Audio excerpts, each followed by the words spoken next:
प्रार्थना शब्दों से नहीं अपितु हृदय से होनी चाहिए, क्योंकि ईश्वर उनकी भी सुनता है जो बोल नहीं सकते। जय श्री कृष्णा।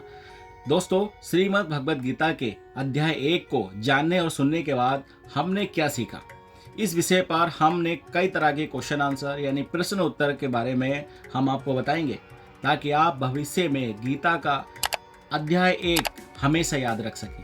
शुरू करते हैं। सबसे पहले, श्रीमद् भगवद गीता किसने लिखी है? आंसर है महर्षि वेद व्यास जी ने।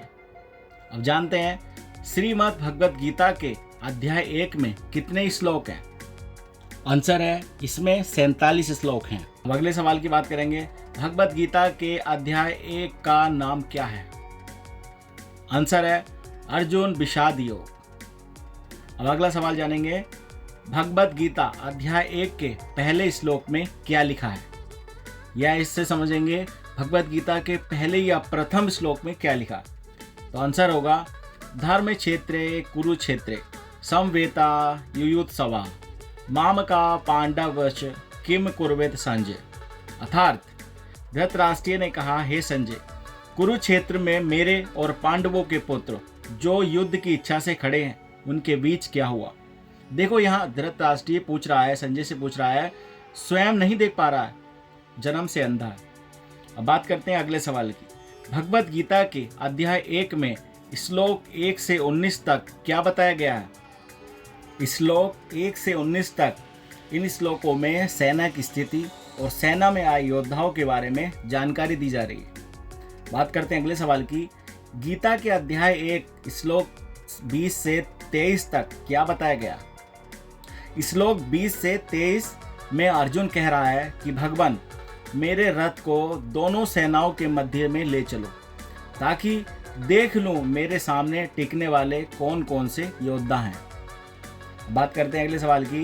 गीता के अध्याय 1 में श्लोक 24-25 में क्या कहा गया? श्लोक 24-25 में भगवान कृष्ण ने रथ को दोनों सेनाओं के मध्य में खड़ा करके अर्जुन से कहा कि देख सामने खड़े राजाओं और कुरुवंशियों को। अगला सवाल, गीता के अध्याय 1 में श्लोक 26 से 45 तक क्या बताया गया है? श्लोक 26 से 45 तक बताया गया है कि अर्जुन ने युद्ध के लिए तत्पर अपने ही संबंधियों, पुत्रों व पौत्रों, साले तथा ससुरों को मरने मारने के लिए आए हुए देखा, तो श्री कृष्ण जी से विशेष विवेक से कहा कि सामने खड़े मासूम बच्चों, अपने साथी व चचेरे भाइयों से वे संबंधियों को देखकर मेरा शरीर कांप रहा है, धनुष हाथ से गिर रहा है, मैं खड़ा भी नहीं हो पा रहा हूँ, अपने ही जनों को मारना अच्छा महसूस नहीं कर रहा हूँ। हे कृष्ण, ना तो मैं विजय चाहता हूँ, ना ही राज्य का सुख, क्योंकि उनको जो स्वयं अपने राज्य व जान की परवाह नहीं है, न करने पर मरने को तैयार हैं, उन्हें मारकर मैं राज्य नहीं चाहता। मैं बंधुओं और पुत्र तथा पौत्रों को मारना नहीं चाहता, चाहे मुझे तीनों लोकों का राज्य भी क्यों ना मिलता हो। फिर पृथ्वी के राज्य के लिए तो क्यों पाप करूं? इनको मरने या मारने से तो पाप ही लगेगा।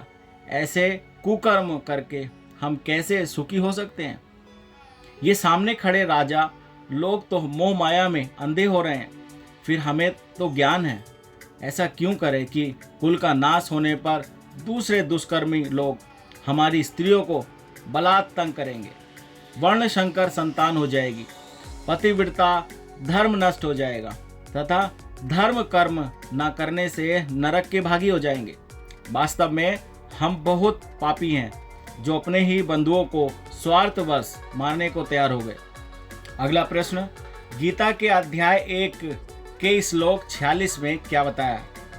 श्लोक 46 में अर्जुन ने कहा कि भगवान, इस पाप को बचाने के लिए यदि धृतराष्ट्र के पुत्र मुझको मार दें और युद्ध ना हो, तो मैं भी स्वयं मरने को तैयार हूँ।